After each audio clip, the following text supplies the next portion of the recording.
What up YouTube, it's Missouri's Company. In this video, I want to talk about the Gauntlet. Now, we've been talking about it a lot, and yes, we already know they can get guaranteed set pieces from it, or guaranteed three stat set pieces from the Gauntlet, which is phenomenal, and that's great. But I want to talk about what people are not talking about when it comes to the Gauntlet and how it's impacting the game, good, bad, and indifferent. More specifically, this is a first really competitive PvE addition to Diablo Immortal, which is good, but is it pay to win only, or is it free to play friendly? Let's talk about that right now. Okay guys, like I said, the Gauntlet is a great addition to the game. I love it, and the first round rewards, like I said previously, with the guaranteed triple roll set pieces is phenomenal. I have never had as many triple roll set pieces as I have right now. I have two that I got from the Gauntlet. I have another one that I got recently, apparently. And then I want to say I have a ring, which is also reserved. So it does stink that these three are reserved, which means I'm not getting the set bonuses from them.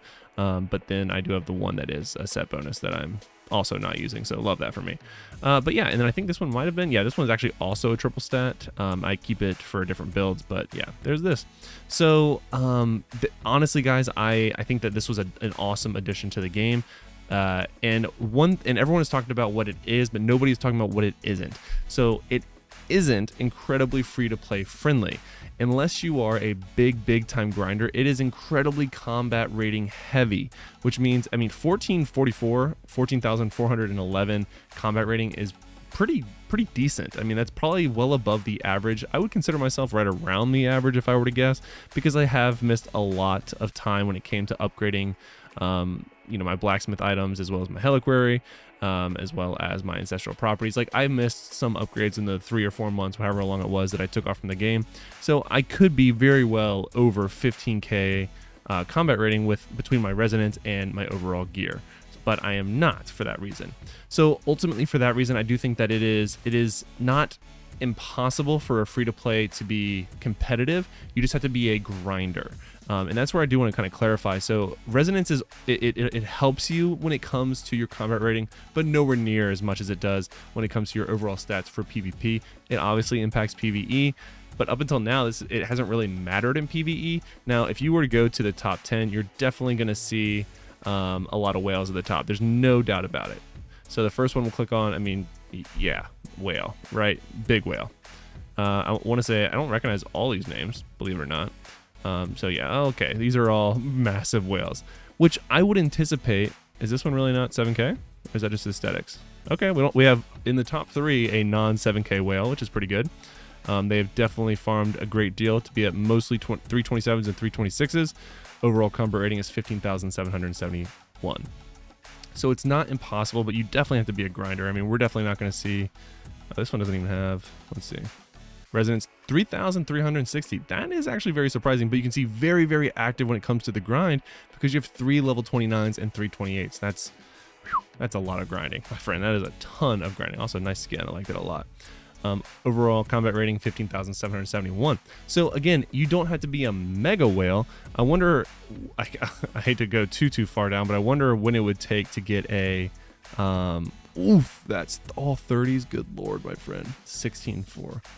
That's crazy. Yeah, so I'm curious how far you have to go down before you see like a 1k resonance. Obviously the whales are going to do well in general. 7k resonance, just no wings on. I'm trying to find just someone I don't necessarily recognize. See if I can check out their resonance.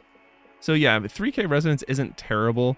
It's a lot of resonance. Don't get me wrong, I'm not even 3k resonance, but to be in the top 40, 50, it's not bad. And the rewards are, basically nothing unless you're in the top 10. You still get 100, which is good, and that's weekly. And then you get the seasonal reward at the very end. I do hope the first clear reward was not a one-time only, and it does reset every week. I was hoping it would actually be bi-weekly like the regular raids, but we will have to wait and see on Monday to see if this resets and we get the first time clear again, or maybe it'll be seasonal. That's a little unfortunate, but it would also kind of make sense for how good the rewards were. Hopefully they're not one time only, because that would be pretty rough. But ultimately, I think that this is obviously a pay-to-win PvE part of the game. It's also what it's going to do, and this is my fear, truthfully, is that when it comes to people that are on just slightly at the average or slightly above the average, you're going to see more a space between the low end of combat rating and the high end of combat rating. Even in my own warband, I have people that can't even get into this, and we couldn't clear as a warband yet, which we're going to get there, don't worry about it. But we do have people that can't even get into the raids because of their combat rating being too low. I barely got into one. So you're going to see people that can barely get into it now get more combat rating because they're getting those guaranteed triple stats compared to the people that can't, and they're going to fall further behind. So I am concerned of sort of like eliminating that middle ground when it comes to combat rating. And it's not massive jumps, but I definitely got like another 200 combat rating from doing this, because I was around like 1400-ish, like just under 14,100. So that's my initial impression. I do think this is really phenomenal. It's PvE again. It's grindable. It's another leaderboard. It's going to push people to spin potentially, which is good in itself for the overall, overall game. I'm enjoying it. It's very, very hard. So if you don't know, you only get 5 lives. So you can only resurrect yourself 5 times, and then your team can only resurrect you 5 times.